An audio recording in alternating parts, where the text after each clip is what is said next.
We're taking this ugly pond and making it beautiful again.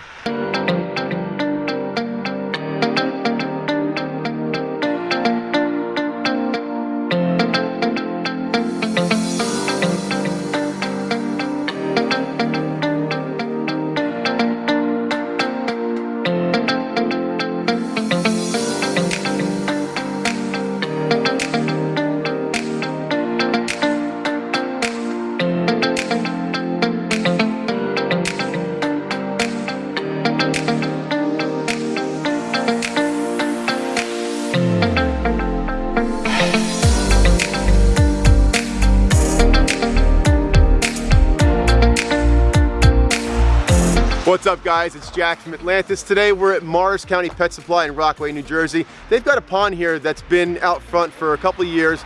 They had it as their fish holding tank for their store pets.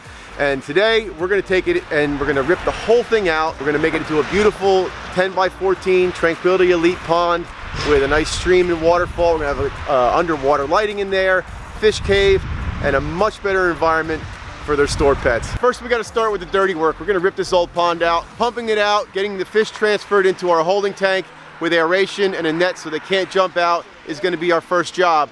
After that we're going to remove all the rest of the water from the pond.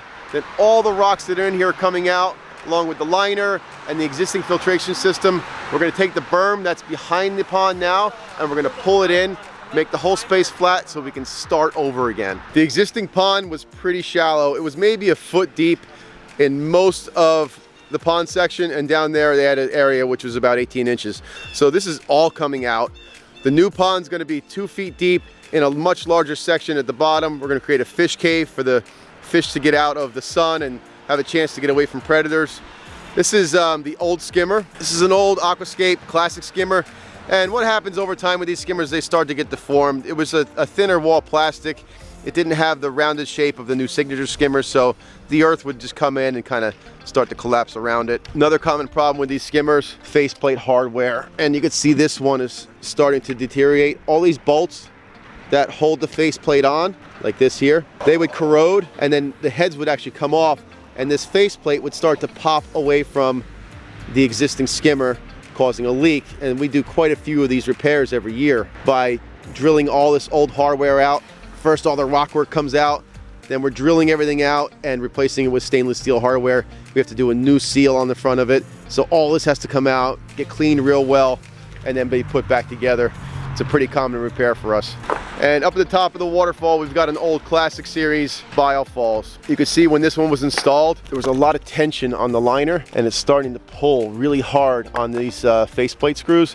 What happens eventually in this situation, it starts to either pull through or you get a tear in the liner and then it just keeps on going down and then you've got to rip the whole waterfall out and redo the waterfall. This whole biofalls is going to be going away. We're going to replace it with a new signature 2500, which has got the same shape as the skimmer where it's rounded in the back, withstands the pressure of the earth much better than the old style biofalls and skimmers. This is our holding tank setup. So this is all the water that came out of the pond, at least most of it. This is a 500-gallon tank, so that pond only held about 350 gallons of water. The new one is going to hold probably twice that. So there's about 30 or so fish in here.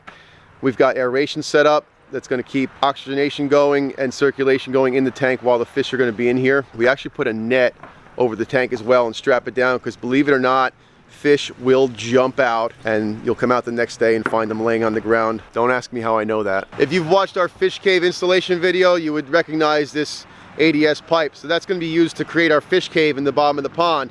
It's going to get cut about 2/3 of the way down. Then we'll use that section as a structural piece to do our rock work around. So this will give the fish somewhere to go, hide from predators, get out of the sun. Okay, so why am I showing you this pond renovation today? We're going to be using this as one of our display locations. This pond is actually something I've been driving by for years. It's on the way to my house, so every single day I would drive by and see this pond, and I would always say to myself, man, I got to get in there and make that pond nicer. Well, today's finally that day that they're actually making that happen. So once this is finished, this will be a nice location for people to stop by, kind of see what we do. They'll get to experience one of our ponds up close. There'll be pricing on it, so you have a good idea on what something like this might cost. And I feel like it's a good way to expose people to the joy of water gardening. This pond is full of lilies, and they're actually just planted right on top of the liner. So what we're gonna do is we're gonna take these tubers out of here, we're gonna divide them up, and we're gonna plant them in aquatic soil in pots. This way down the road, we'll have the ability to take them out and just split them right from inside the pot and just put them back in, so we can manage the plant growth pretty well.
Okay, so now our demolition is complete. We've got the whole pond filled in.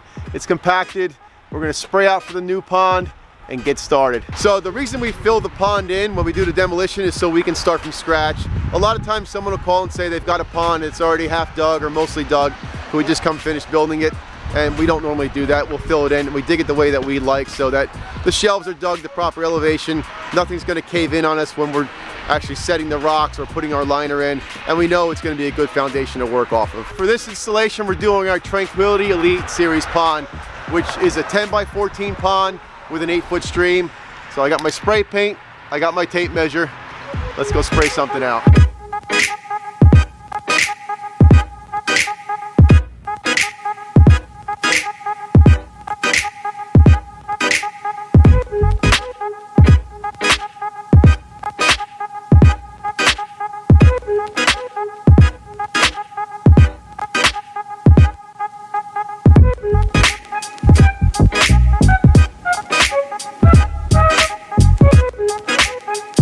Okay, so we sprayed out our excavation. So I went 10 foot this way, 14 foot long, made a big rectangle, and sprayed out a nice shape inside of that. So you see we've got some curves, some undulations inside here. The guys are gonna start tracing this out with the shovel, and then we'll start excavating.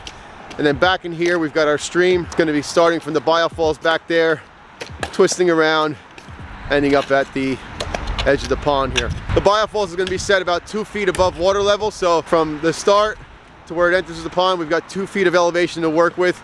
This will get built up in here. There'll be a berm around the back of it, and we'll create some different cascades along the way. Opposite end of the pond is where our skimmer is going to be installed, right about there, so we'll get a good cross flow. Any debris that enters the pond is going to get swept right across the whole thing towards the skimmer, where it can be removed from the debris basket.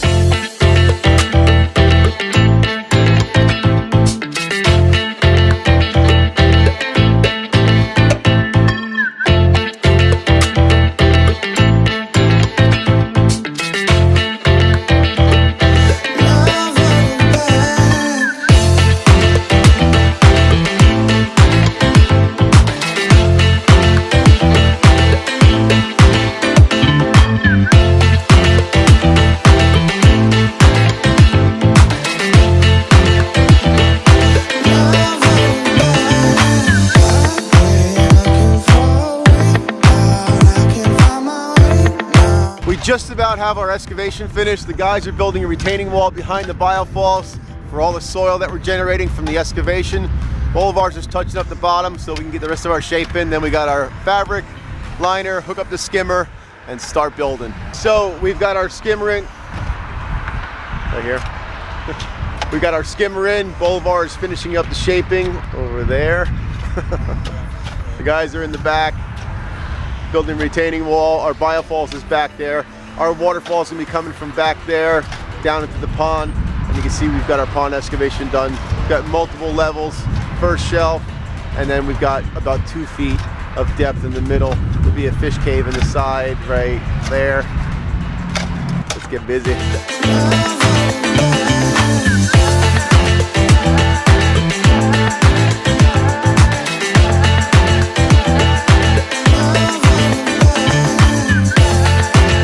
We've got our fabric going in the excavation behind me. That's going to protect our liner from what's below it. We do a really good job of cleaning up the dirt and making sure that there's no rocks, but you never know what's going to happen and what could possibly poke through. So the fabric is crucial before the liner goes in. Then we can put our liner and then we can start rocking.